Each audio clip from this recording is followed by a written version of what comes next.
Desde o início do ano, a humanidade tem se desdobrado para conter os efeitos da pandemia da Covid-19. Por se tratar de uma doença até então desconhecida em humanos, profissionais da saúde, cientistas e pesquisadores parecem descobrir a cada dia novos sintomas e consequências da doença. Manifestações na pele, por exemplo, já começam a ser relatadas por alguns estudos. Sobre esse assunto, eu converso agora com a médica dermatologista Fernanda Margonari, que também é membro da Sociedade Brasileira de Dermatologia. Fernanda, muito obrigada pela entrevista. Bom, com as evidências que nós temos hoje, é possível estabelecer uma relação de causalidade entre o novo coronavírus e lesões de pele? Então, é um prazer estar aqui com vocês e vamos falar um pouco sobre esse assunto que está sendo tão comentado no mundo todo, né? Para você ter uma ideia, o PubMed, que hoje é a maior plataforma de dados que a gente tem de artigos, tem hoje cerca de 80 estudos sobre o coronavírus e a pele. O primeiro publicado foi dia 28 de fevereiro, inclusive num jornal de grande impacto, New England, e foram avaliados cerca de 1.000 pacientes. Destes, 2 apresentavam rash cutâneo, lesões de pele. E agora, o último artigo que saiu é de um grupo de dermatologistas da Espanha, em que foram avaliados cerca de 390 pacientes com diagnóstico de coronavírus, seja confirmado por exame laboratorial ou não, em que esses dermatologistas observaram as lesões de pele que esses pacientes apresentaram ao longo da internação. E o que eles perceberam? O que eles chegaram à conclusão?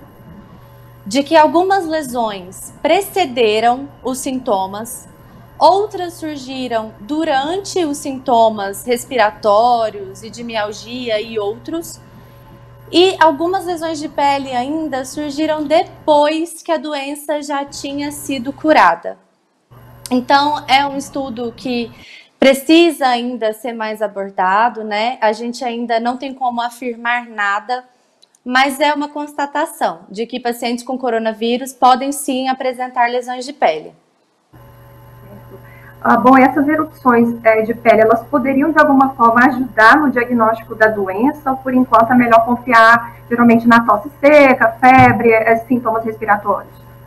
Os critérios diagnósticos da doença não mudaram, as lesões de pele são mais um achado, inclusive as orientações de procurar o pronto-socorro continuam sendo as mesmas, não é qualquer lesão de pele que vai levar o paciente a se dirigir ao pronto-socorro. Deve ficar atento aos sintomas respiratórios, isso é só algo a mais que foi observado na história clínica desses pacientes. Muito bom. Para aqueles que estão em alerta, né, que estão respeitando o isolamento social, que cuidados específicos a gente pode manter com a pele, com a saúde das unhas, dos cabelos durante esse período? Tem algum cuidado específico? Então, como a gente está aumentando a frequência da lavagem das mãos, a gente está recebendo muita queixa de dermatite de contato, né? Porque usa muito sabão o dia todo e o clima vai ficar mais seco, então a tendência é isso aumentar. A orientação é sempre hidratar a mão depois de lavar para evitar que a pele fique muito ressecada, que é um dano natural do sabonete.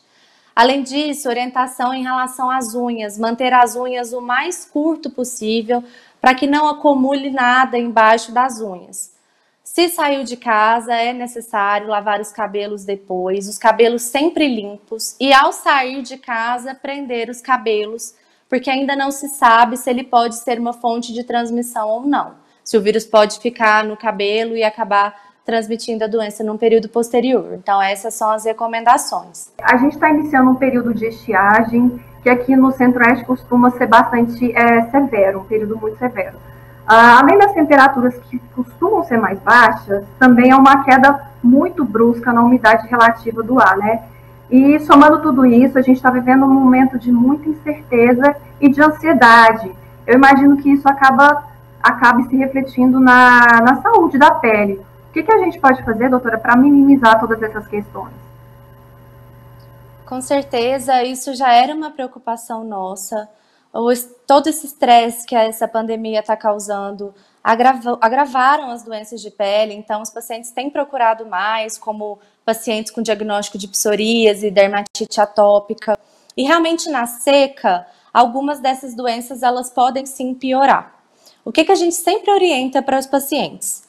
Hidratação abundante da pele depois do banho. Os banhos devem ser rápidos, com água morna para fria, não usar água muito quente.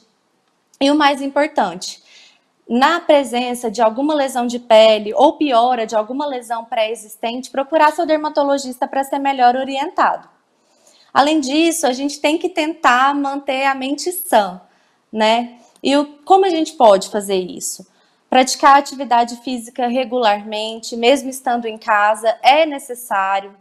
A alimentação deve ser balanceada, comer bastante frutas, vegetais, verduras, legumes, isso tudo é muito importante. Além disso, muitas pessoas estão fazendo home office. É interessante você determinar um período de tempo para aquela função e ter um período de lazer também. Não precisa ficar produzindo, trabalhando o tempo todo em casa.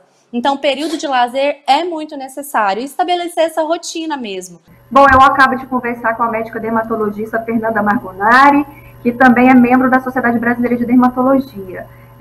Doutora Fernanda, muito obrigada por nos conceder essa entrevista. Foi longe das circunstâncias ideais, mas fica aqui o nosso agradecimento. Eu que agradeço, e para o pessoal de casa, vamos seguir as orientações todas para a gente poder sair disso o mais breve possível. Muito obrigada.